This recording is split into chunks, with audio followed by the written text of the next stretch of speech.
Mesdames et messieurs, bonjour et bienvenue à votre édition du Flash. Hier, on vous annonçait que la mairie de Bani dans le Sahel était fermée. Désormais, elle est effectivement ouverte et fonctionnelle depuis ce 22 octobre. La mairie de Bani reprend service après plusieurs mois de fermeture.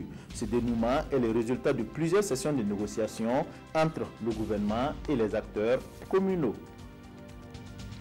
3 mois après la mise en place du réseau des journalistes et communicateurs pour la promotion du genre, le ministère en charge de la femme outille les membres de ce réseau en budgétisation sensible du genre. Cette session de formation a pour objectif de renforcer les capacités de ces hommes de médias, ce qui va permettre une meilleure efficacité et une transparence dans l'utilisation des fonds publics alloués à la promotion du genre. Bientôt, un nouveau centre de traitement des déchets dans la ville de Sia. La commune de Bobo-Dioulasso et l'entreprise Green Road Energy ont signé un accord pour les études et l'installation d'une station de traitement des déchets au centre d'enfouissement technique de la ville. D'un coût estimé à 70 milliards de francs CFA, cette station va permettre de transformer plus de 850 tonnes de déchets ménagers et produire 18 MW par jour. Hors de chez nous, crise migratoire au Honduras. Environ 7000 personnes fuient le Honduras pour les États-Unis d'Amérique en traversant le Mexique à pied ou sur des radeaux de fortune.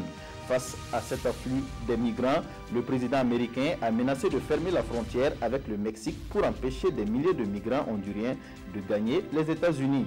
Ce qui relance de nouveau le débat sur la politique migratoire de Donald Trump à 3 semaines des élections de mi-mandat.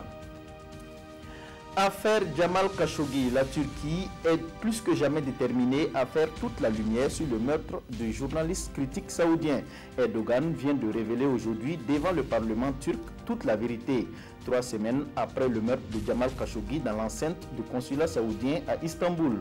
Pas de surprise de grande taille, mais une chronologie à la minute près de ce qui s'est passé.